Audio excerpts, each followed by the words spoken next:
T-minus 10 minutes.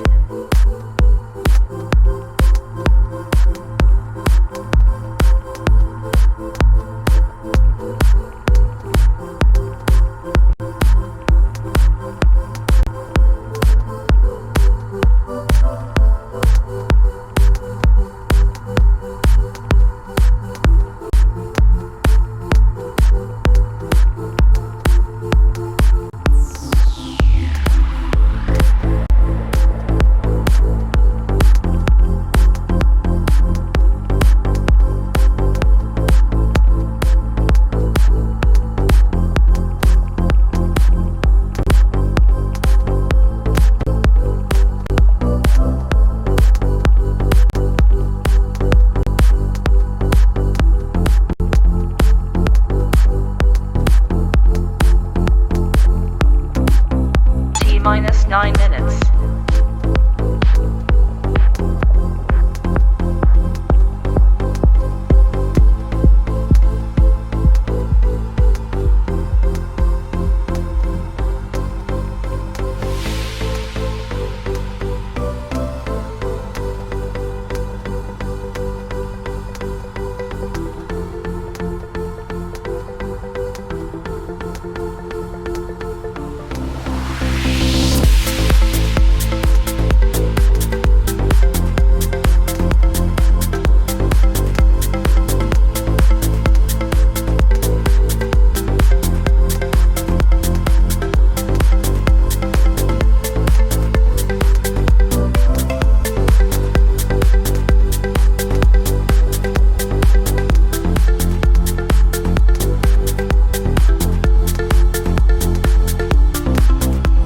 Minus 8 minutes.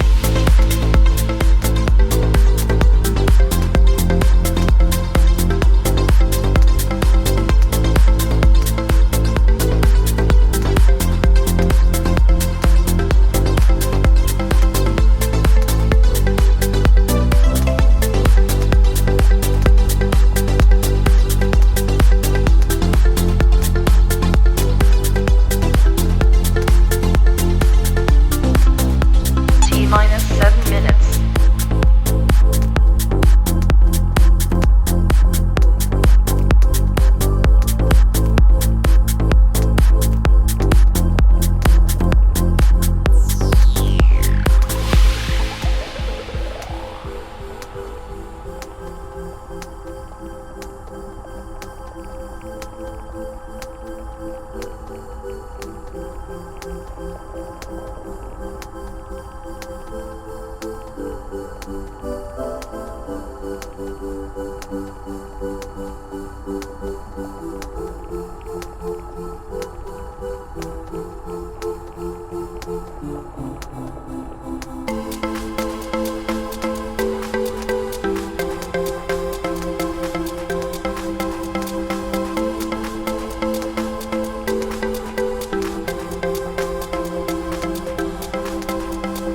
Minus 6 minutes.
minus 1 minute.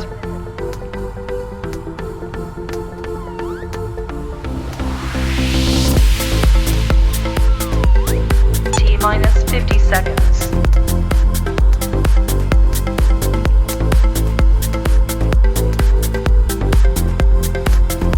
T minus 40 seconds.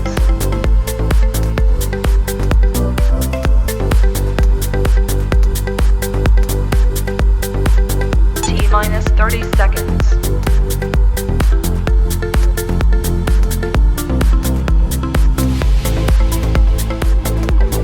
T minus 20 seconds.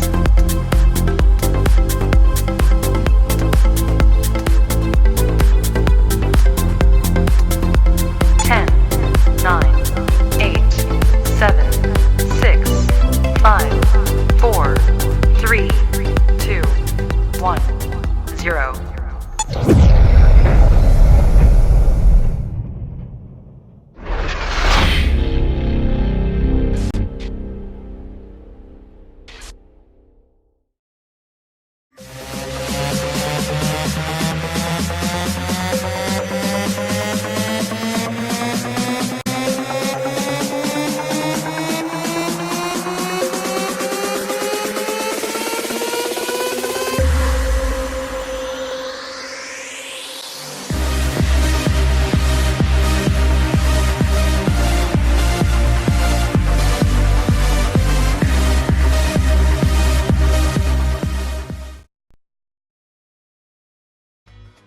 DJ Event Planner will change the way you manage and run your business. Streamline all of your procedures and software into one easy-to-manage system.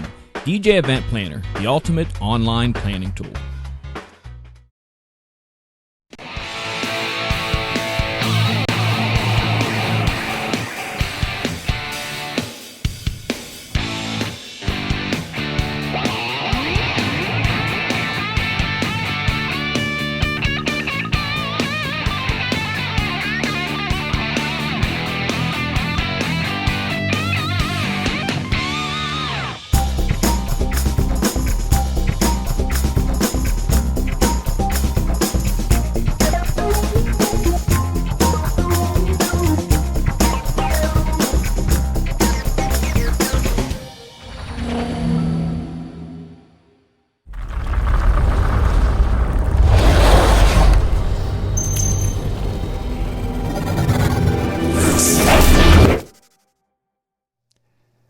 All right, if the computer, the beings that oversee computers love us tonight, we should be on. Ben, are you there? I'm here. You there? I'm here, and you have audio. Say, I hear you. I hear you, and they are hearing us. This is awesome. But we don't know about them. That's true. That's true. Well, you know, if in the chats, please tell us we're here. Yeah, precisely. We're just gonna sit here and talk to ourselves, and you guys may just why there's a black Like screen. Matrix, you know, we aren't really here, you know. It wouldn't be the first time. Good evening and welcome everyone, and thank you for joining us tonight. We are back, and as I started out talking about computer issues, Ben was having some time tonight, and we have had dickens of a time with this iMac. But today, 3 hours more of working on it. I am back in the studio with the proper gear. Yay, rah, rah. I'm able to use the big boy mic. Yay! So, what a fiasco. And then of course, Ben's computer decides to give him trouble tonight. Man, doesn't gear work like it's supposed to? You know, if it did, I wouldn't have a job. There is that. So I guess, yeah. Yeah, gear is supposed to. So tonight, gang, what we want to talk about. Non-stop damage control. That's my job. That really is. A lot of that, kind of putting out fires, I think, is probably a big part of your day. People calling in, it doesn't work. Well, have you unplugged it and plugged it back in? Oh, that's different. Have you shut him off and turned him back on? Yeah, there's a little power switch. Teenagers or not?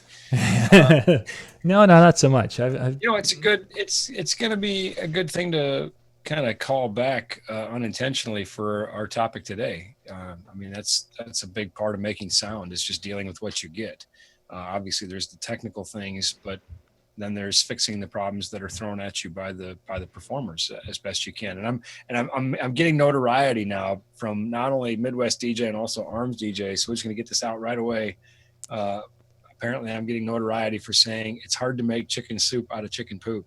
So there you go. There's your sound guy quote of the day. It's hard to make chicken soup out of chicken. I miss that at Midwest DJs. So, wow, it was such an incredible quote, and I missed it. I'll tell you, it's amazing. Over this weekend, we were doing a 3-day festival, and we had 27 bands. Just banging them through. And of course, your lesser knowns start out earlier in the day, and then you get up to your headliners by the end of the day. And there were some stellar opening acts, don't get me wrong, but there were a few that were very difficult to try to make sound good. You're just going, oh my goodness, what can I do? And you do everything you can, but out of tune instruments, or one group had 3 singers, all of whom were on a different pitch. They just couldn't agree on what key that song should be sung in. And, tough situation there. And anyway, I was just thinking about that, how spoiled I am to be able to work with professional musicians most of the time. That, I think some people would look at the pressure of that and say, wow, it's hard to mix a headliner. Yeah, you better be on point. But at the same time, man, they're just so much easier to work with. They don't complain about their sound check. They just get right into it. They're professionals. We had one group spent 30 minutes on sound check, and they cut their set short. But it's a festival.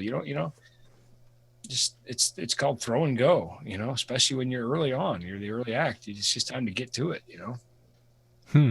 Yeah. Yes. Move on. Yeah. We're close enough. Let's move now. I wanted perfect, but dude, you're like the second of 14 acts today. Yeah. This isn't the studio, I need a little more of this. No, a little less. No. Listen, that isn't how it works. Okay.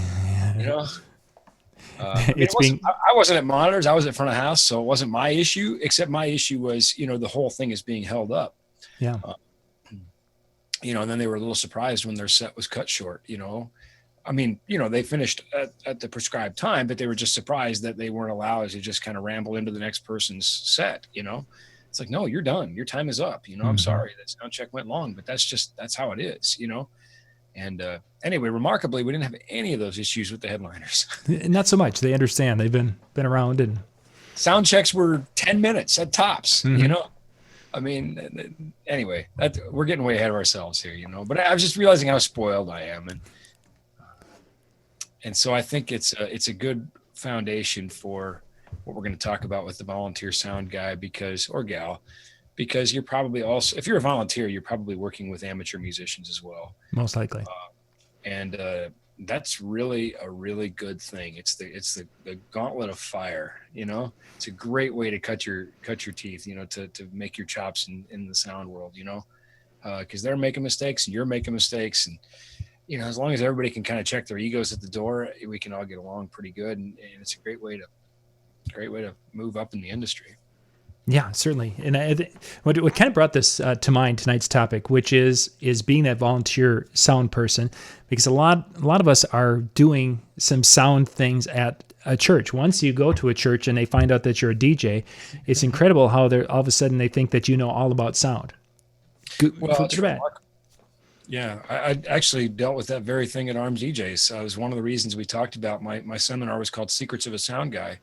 And I know that for a fact there were half a dozen DJs there that do sound at their churches. Yeah, exactly. It's something that either you will come in and kind of gravitate toward, which in one church situation I did, and the other one, it gravitated toward me.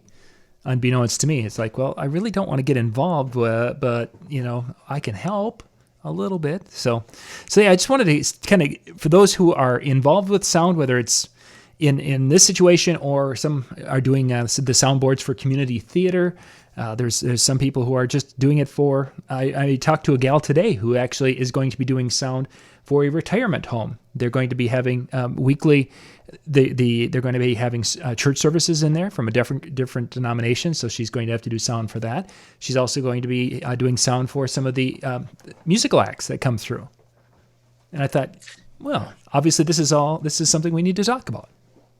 Well, here's my thoughts on it. I just was thinking about this a minute or two before we started, and I mean, if you get the chance, if you want to get into sound, if you want to get into doing live sound, you should go find a volunteer opportunity, whether it's your church or your temple or your mosque or a community center or, retirement home or wherever it is. Go find that opportunity and jump in there. Even better if you can work along somebody who's a little more experienced. Try to pick up a few things, but nothing else. Like I said, it's a great opportunity to go, build up your chops for doing sound. And I don't do a lot of volunteer sound gigs anymore, mostly because my time is largely consumed with doing sound professionally. Yes.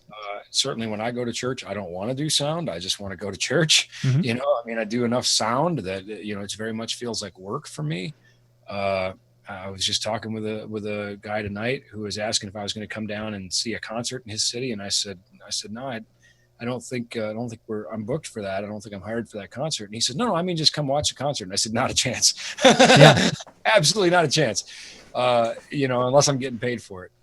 And it's not that you're being disrespectful to the artist or your friend. It's just it feels like work. It does. It does. I mean, that's why when Lori's like, "Hey, let's go out to, there's a DJ playing somewhere, and let's go out there," and it's like, no. Well, that's exactly what I asked him. I said, do you go watch other DJs for fun, or would you do it with a critical eye? I mean, would it be the interest of work? Anyway, where I'm going with this is that it's not a pridefulness thing. I do still do volunteer sound gigs. I volunteered to do sound for my church the other day. I think it was Easter actually, but anyway, they had a kind of a bigger deal going on, and our sound guy's a volunteer, and just wasn't comfortable doing it. Now, I think it was just the fact that they had the choir involved in this that intimidated him a little bit. I don't know, but let me tell you what this deal was. It was basically the choir singing along with track with a monitor. Okay. That's it. A couple monitor wedges, one track, the choir. Had to ride the fader a little bit. There were some dynamics in the music, and basically I had to kind of follow the choir. And our organist is about 80 years old or so, maybe I don't know, a little older. I'm not sure exactly. Hope she doesn't watch the show. I'll get back to her. Mr. Stowe, you thought I was 80? I'm only 79. She's pretty spunky. It's why it's hard to tell. I mean, I feel like she might be 105, but she's so spunky she might be 80. Digging the hole, man. You're digging the hole. I don't care. I live in the hole. Anyway, so she's sitting back by me while I'm riding this fader in rehearsals. We rehearsed this thing a few times. And the choir director, who's actually a professor of music at the university, pretty accomplished and capable person. But she said, are you okay back there? Are you doing all right? I mean, is it, we stressing you out? And I'm like, do you know what I do for a living?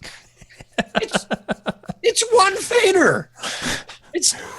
Look at this fader. I don't know. I've mixed 60 channels in an arena for a national act. I'm good. I got this. Anyway, I looked at our organist, who's got 88 keys, I suppose, on an organ. I don't know. I didn't count them. But I looked at her and I said, they never ask if you're okay. That's offensive. I mean, you got 88 things to worry about. And feet, and I got one fader, and they're worried about me back here. Oh, I was fine. Yeah. I'm glad you told us because we were worried. Was he fine? Was he not fine? There could have been a big fader. Might have been sticky. I've been in a lot more stressful situations, like I don't want to name drop or anything, but like Colton Dixon, who's having a lot of success out there. His sound guy, a nice guy, friend of mine, couldn't make a particular show and said, could you cover?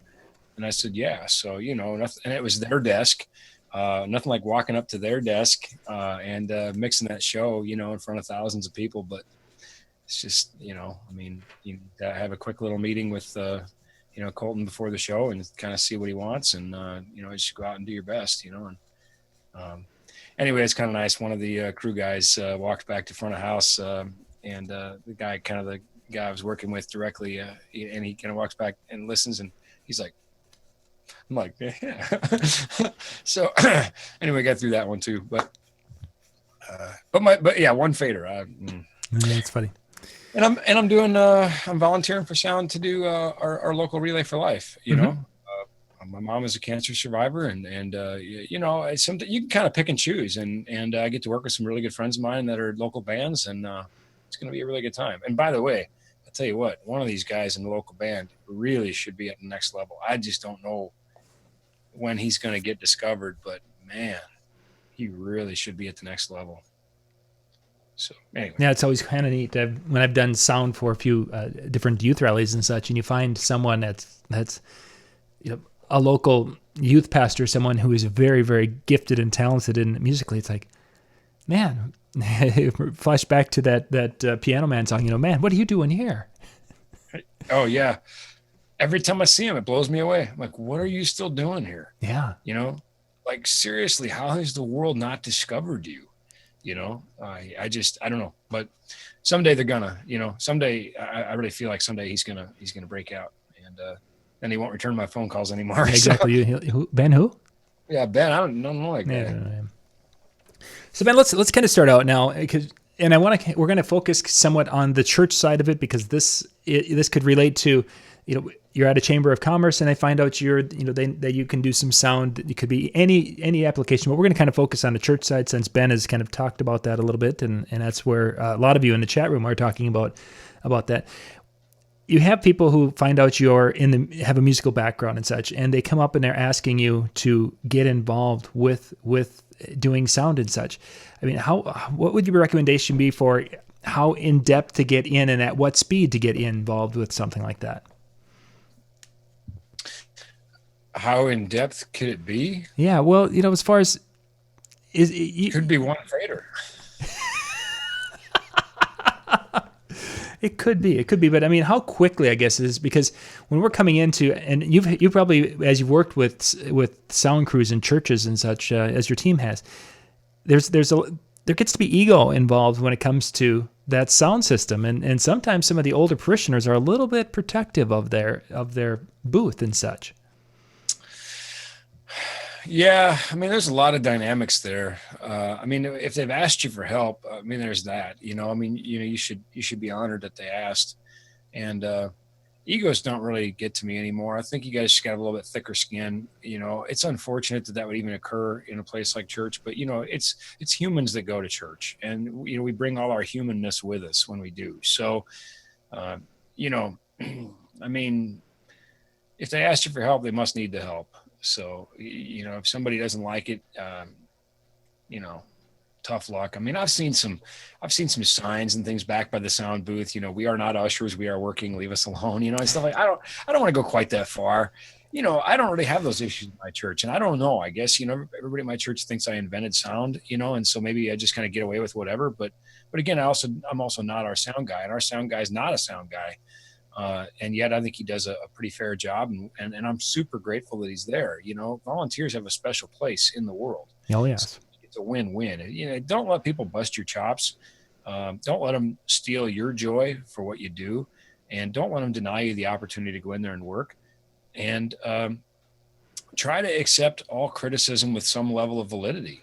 In a sense, these people are helping you shape your ear. Maybe they're completely wrong. I mean, let's be honest. I mean, Yep. I've met a lot of, those people out there, but you just take it with take it for what it is, and say, okay, well, you think this should be, a little different. Well, I'll think about that, as far as how in depth it could be, man, I mean, it really depends.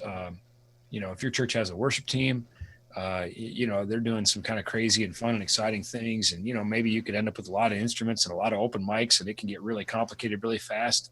But you just got to start with the basics, the three rules of sound, right? Like I talked about at Arms DJs. Number one, make sound. Number two, continue to make sound. And number three, if possible, make good sound. So just start with that. Start with number one, and then, just make sure you have sound all the way through the worship service. And, just sort of as you build your skills, tighten things down a little bit. And every day I'm learning. Every day I'm trying something new. And every day I'm watching other sound guys that I'm around and trying to, pick up a little nugget. Partly because there are some really hard and fast rules that you should follow. but then really much more of it is an art. Mixing is very much an art. So you mentioned the rules. I want to get we'll kind of maybe talk about that in just a second, but you mentioned earlier when doing some things with a larger worship band that having a lot of mics open. And for someone who's not familiar, because of being a wedding DJ, 2 microphones is probably what we are typically used to. But when you're in a church situation and you all of a sudden go from 2 to maybe 8 microphones on at the same time, what kind of problems are we having with that dynamic? Well, there's quite a few things that can come right at you really quick. Number one is every time you double the number of open microphones, you lose 3 dB of headroom. So right away, your mix gets harder the more microphones you have because you have less headroom in the system. Number 2 is phase. And phase is really just, I mean, that's one of those words people hear and they go, ah, my head exploded. You just have to think about phase as time, whether or not the waves are arriving at, try to use my hands to, but peak to peak, valley to valley, or if they're arriving a little bit offset. Those are my waves. It's best I can do. Okay. Anyway, so, if you think about distance of a microphone, for example, here's a really good example. An overhead on a drum kit is going to pick up the whole kit, but obviously it's further away from the snare head than a snare mic, and some snare drums have 2 microphones, top and a bottom, I mean, that's sort of the preferred way, but again, sort of start basic and work your way up. So we could have the bottom mic and the top mic and the overhead potentially out of phase. And most mixing boards have a phase button that basically is a polarity invert button. We're not able to, we're basically inverting the phase. And, so that's something that right away people are going, wow, that just got complicated really fast. Right. It can. And you can sort of sort those things out when you get more comfortable with them as you go. Something else you can do is you can just toggle the phase button in and out and see if it sounds better or worse. I mean, it's very simple. Just kind of go, yep, better, no, worse. Let's leave it there. Okay, so in this situation, snare drum, top mic, bottom mic, and an overhead mic, which 99% chance it wouldn't happen in a church situation, but it might. Yeah, you'd be surprised. Where would you be turning this? Which channel of those 3 channels coming into the board? Which one would you be playing with the phase? Well, any of them. Probably the overheads, although with a snare bottom, maybe that. It could be 2 of them I flip phase on because the overheads are picking up the whole kit. So we have to say, okay, do we solve a problem on the snare, but we create a new problem on the toms? I would, you make sure all your mics are on, and you got something playing in the kit. Maybe just have your drummer hit the snare and just try toggling that phase in and out and see if it's better or worse. Because, again, all these mics are going to pick up everything. Your hi-hat is also going to pick up your snare. If you got a mic on your hat, that's going to definitely pick up the snare. And so you want to be careful about what's occurring there. You still want to get the hat, but you don't want to get too much snare. And there's not, anyway, something else that you got to think about is our overheads are picking up our cymbals, which is good. But that's not the only thing they're picking up. They're also picking up the whole drum kit. They can make it sound very good and very acoustic. But guess what else is picking up our cymbals? You're going to get a lot of cymbals in your tom mics, and you're going to potentially get a lot of cymbals in your vocal mics. Okay. You're on a small stage and that drummer is right behind you.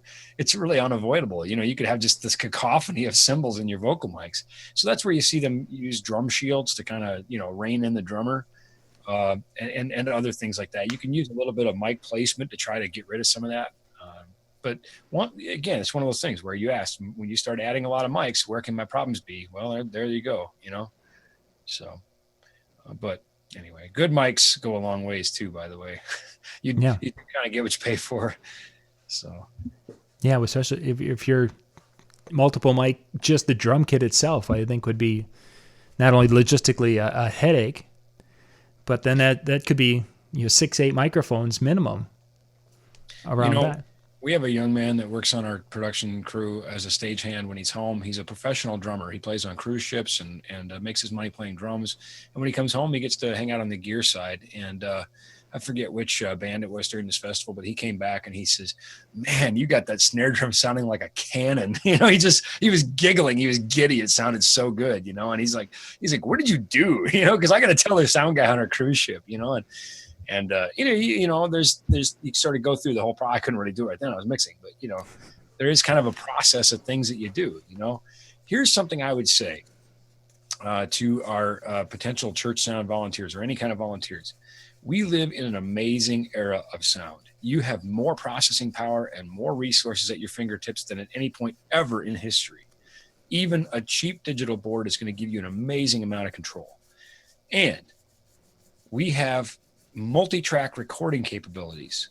And this is just pure gold. You can take and record your worship team, your band, in your venue, on your microphones, in multi-track, and then come back in and noodle around without them on the stage or any of the egos or any of that. Play it back through the board and start playing with things, tweaking things, having, just experimenting a little bit, figuring out, oh, if I do this, if I do that, I scoop out a little here, put a plate verb on that snare, whatever. You can do all these kinds of things, toggle phase, that sort of thing. And, you can find, some kind of neat little tricks. And as you do, remember this, little changes, little mistakes, big changes, big mistakes. So it's okay to experiment when it's just you, but in a live environment, remember those rules: make sound, continue to make sound, and then when possible, make good sound. So sort of nibble away at it. Don't go in and start making huge EQ cuts and, jacking stuff all around, because you can start creating a hole that you can't figure out later. It's a mess. It's like it's a tapestry that, you're not just fixing one channel. It all has to tie together into the mix in the end. So there's times when a channel all by itself maybe sounds a little thin or, whatever. But when you put the whole mix together, it sounds great. And that's the bigger picture thinking for making a whole mix.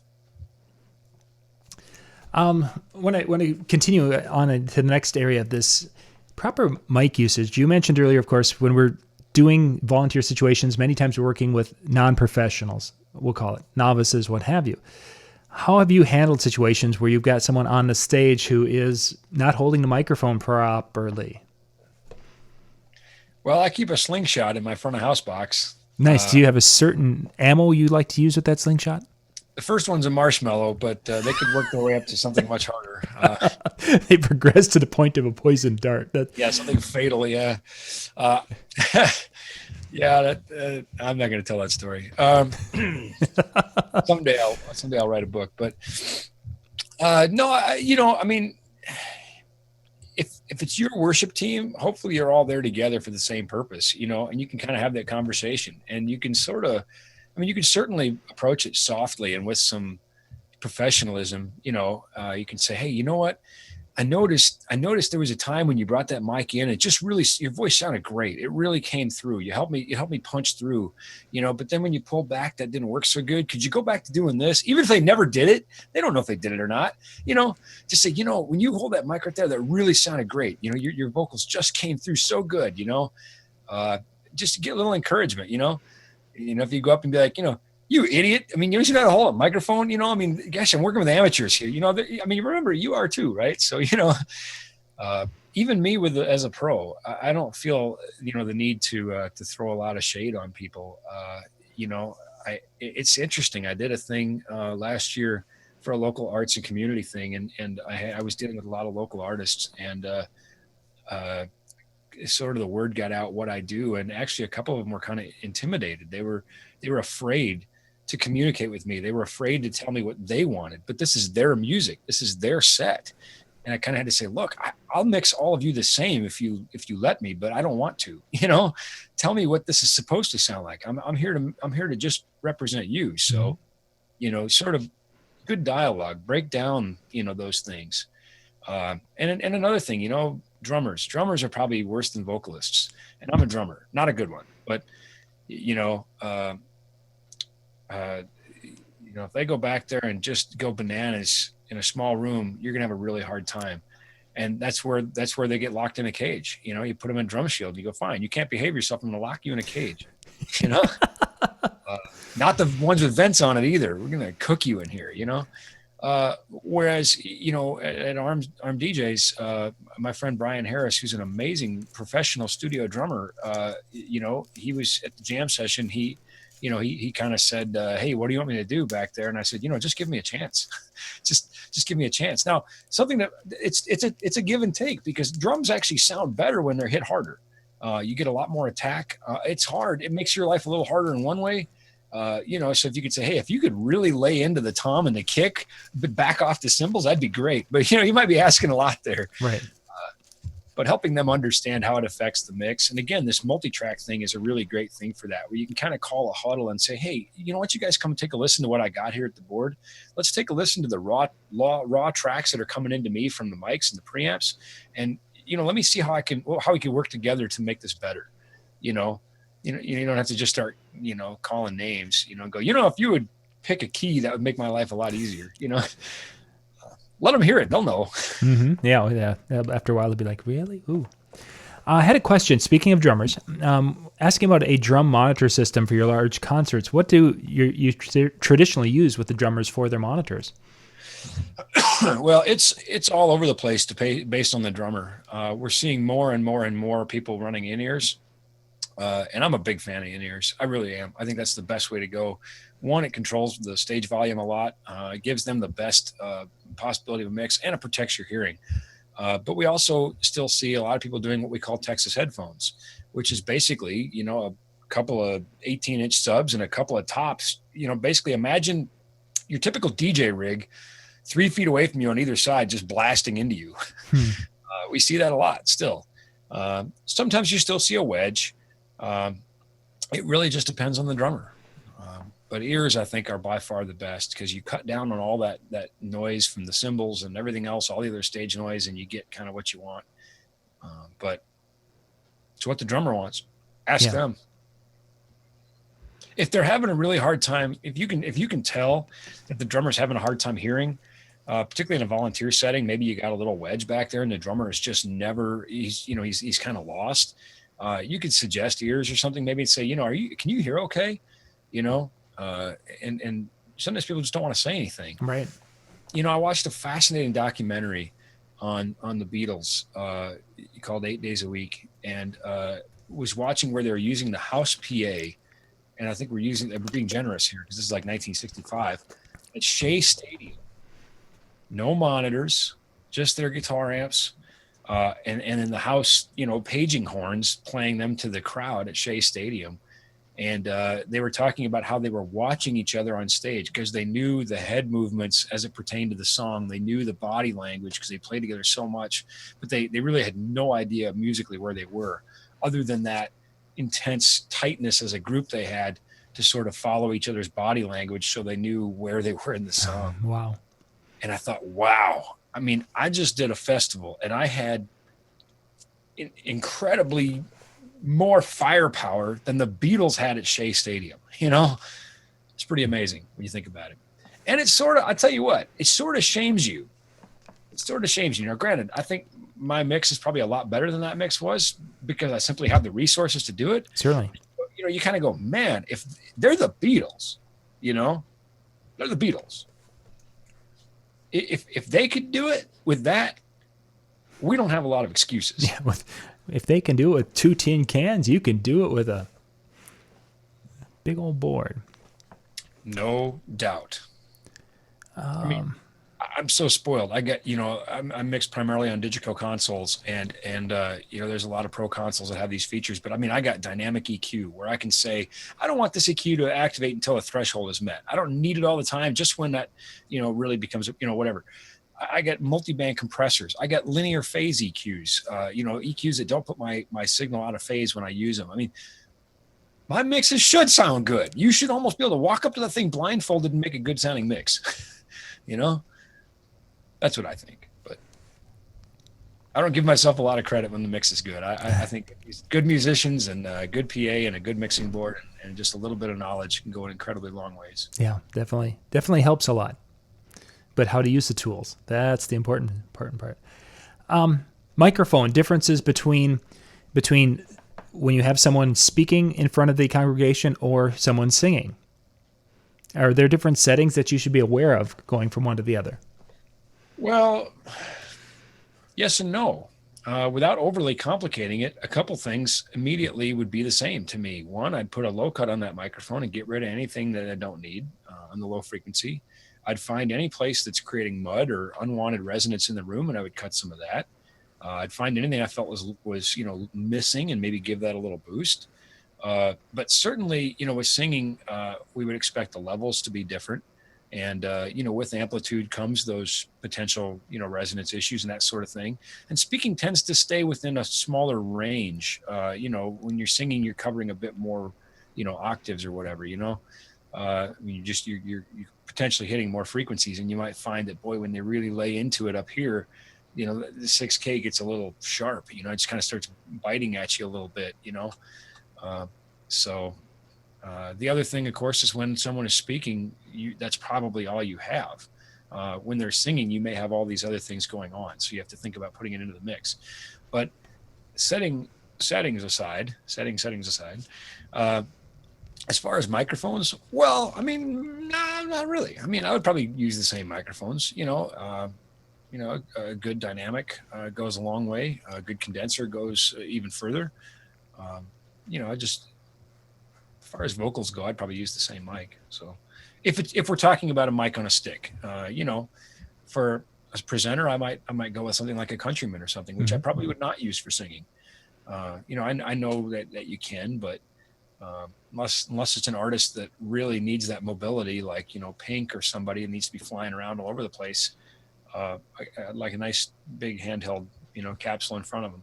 But again, we're working for the artist. Now at the volunteer level, maybe you have a bit more latitude to say, well, let's try this mic. Let's try that mic. Let's see how this works. And you do have that latitude as a pro too. If you're working with that artist, you have a relationship. But generally, if I'm doing one-offs and things, fly dates where an artist is flying in, I just ask them what their preference is, keep them at comfort, Sure. You mentioned, of course, settings is where you started with that. And I wanted to have you talk a little bit about this singing specifically. When you have a singer and they're going to be going through a variety of volume levels while singing. Some singers I've noticed in my time that are very good with that. As they get louder, they pull the mic away. And some hold it there the whole time. How do you handle that? Are you, with your one slider, are you having to sit there and run that slider the whole time? Or is there ways to handle that within the board? You can, and sometimes it's necessary. You should be busy back there, I think, at times. I sort of feel like this is dangerous ground right away here, but you can use a compressor. You can find that top end and kind of bring it in and then compress that and use the makeup gain to sort of put the signal back where you want it. And that should bring up some of the lower level. But obviously you're changing the sound when you compress it. And so probably some pro sound guys out there kind of cringed when I said that. But well, how would they handle it if they're not using a compressor? It's or is there a secret? Is this one of those 10 people no, there's no secret society. We don't walk around in black robes or anything, but you ask 10 people, you're going to probably get 10 different answers. Compressors are a valuable tool and I use them all the time on vocals. It just depends on how big that range is. You could see sometimes, large compression in the studio environment. You can be a little more careful in the live environment. That's one way. Another is to, again, have that conversation with the artist and just say, hey, you're making it really hard on me back here. Is there any way we can sort of, keep this, but maybe the dynamics are necessary for the song. Here's the deal. I realize I'm saying one thing and contradicting myself as soon as I do, because we're getting into so many artistic elements of mixing, I think as we talk but about. I think it's a good discussion to have, because then people can understand that there are these elements involved with the different things. And that way, when they see it, they'll be like, oh yeah, I remember hearing something about that. I feel like I'm kind of having the discussion with myself, like you pretty much are. And I'm just arguing I'm just here to run the commercials. I think the answer is, you ready for this? We haven't said this for a while, so I'm kind of excited to hear it. Go ahead. It depends. Yeah, it's good. Yeah, there you go. But those are some of the things that I might do. One of the things that is crucially important, and we have to start at the beginning and work our way through in terms of workflow, is gain structure. And so we certainly, if this person is at a level where they now start overdriving or distorting that preamp, you got to back that preamp down. And that's something to figure out right away. everything is driven from that preamp. If you're mixing monitors from front of house, when you change that preamp, now you're changing monitor levels, any aux mixes, everything changes when you change that preamp. So I generally try not to have to do that too much during a live set, ideally not at all. That's what faders are for, get a good preamp that gives you some room for, those peaks and the transients but doesn't, leave a lot, on too low, we don't be too close to the noise floor. Again, pros are much better at that. Having some good dialogue with your folks at the worship team, I think, is really crucially important at that point. Help them understand why it matters. Help them understand how it affects the mix. So. You mentioned, of course, mentioning to the person that, hey, you're making it difficult on me with this range and such, and maybe it's a song where there's kind of a soft spoken part, and then there's going to be a boom. It's big. Well, dynamics are important. I mean, there's times you want those dynamics. Exactly, you want that in the music. So, what kind of recommendations though can the sound person? Maybe they're like, "Wow, I never thought of that." Well, what can I do to make it easier to handle this? So, what would you say to that person if the singer is, because they've grown up singing it in the shower and they're doing it just as the album version is, where they're low, they're high. Well, maybe help them understand. Maybe you don't want them to pull the mic back either, because now you increase the potential for outside sound of that mic or whatever. I mean, again, we're talking about so many different ways this can go, but I think help them understand the relationship of inverse square law with the microphone, and basically say, listen, when we got to find your level, and that you're going to really lay into this, so I don't top out this preamp. But if they're really, really quiet, probably so is everything else. And so, it probably works. If they're just all over the place on their own, it's not really part of the song, then I think you just got to kind of say, listen, I got 100 millimeters of fader I can chase you around with, but this would be a lot easier if we could just sort of, come to an agreement on where you're going to sing. Mm-hmm. So I don't think there's really a answer that I want to say one size fits all. Maybe somebody who's watching has a better answer. They feel like, I would just do this, but I've worked with so many vocalists, and there's so many individual situations. I just don't have a ready, well, this is what I do answer. Sure. And I treat the situation right as it occurs, And I think that's a good message for us to get across tonight, is that there's so many variables involved with doing volunteer sound, and that's one of the reasons why people get paid to do sound. Yeah, well, there's that. There's things that. I have done, I guess just sort of thinking about some things that I wouldn't necessarily recommend, but, if I'm mixing monitors from front of house, which, I don't do much at the pro level, but, every now and then, and then of course in the days when I was cutting my teeth, and I guess I still am. I mean, you're always learning, right? But, if you get somebody who really just keeps having the unintentional solos, you could sort of, beat them back with their own monitor a little bit, just kind of crank their monitor right at them and, just kind of let them have it. And they go, wow, I'm loud. Yeah, you're loud. You're right. That's you being too loud, back it off. It doesn't really work so well with guitar players because it's never loud enough. They just, they'd be like, great, it's even louder. Woo! Give me more. More in my monitor. Dude. Can I get some talent in my monitor, please? Can I get some talent in my monitor? Fresh out. Sorry. Good stuff. Okay, we'll kind of wrap up the sound. We had another question that came in earlier tonight, and I want to get to that before we wrap up here, Ben. Eric was wondering if there is a system, a controller, what have you, that would make it so that a person's light show would that you would have your lights that reacted to the music. I believe. Let me see if I can find the sound activated that can program to work with different frequencies. Well, there are a few things I've seen out there.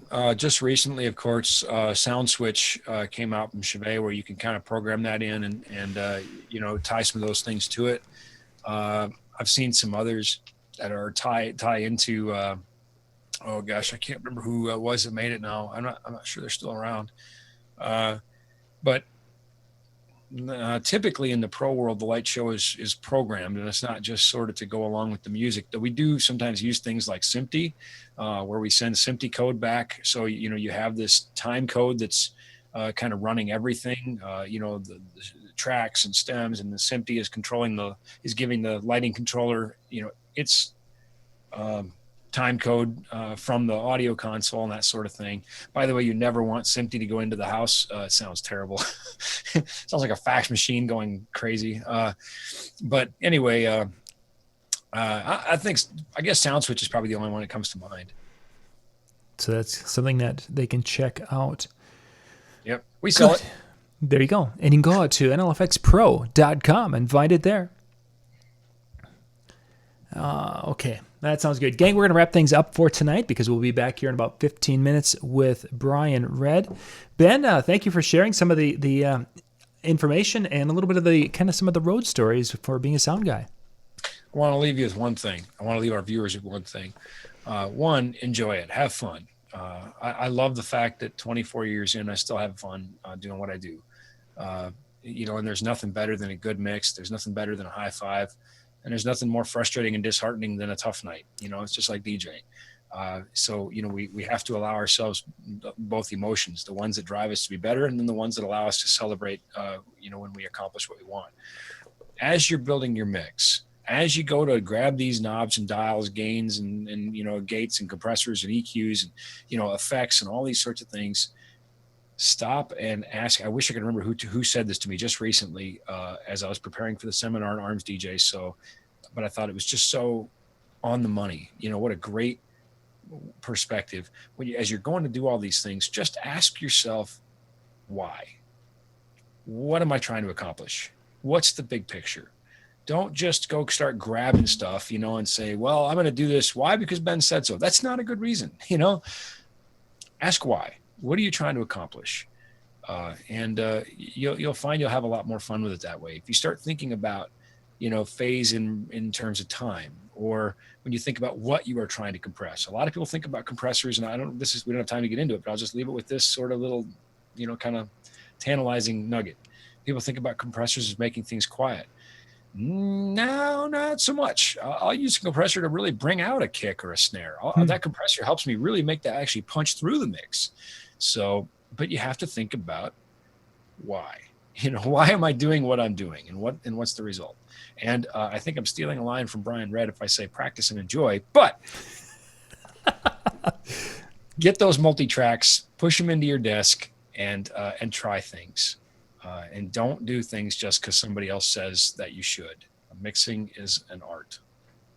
Very good. Thank you, Ben. Thank you guys for watching. We'll be back in about 10 minutes with Brian Red. Thanks for. Good night.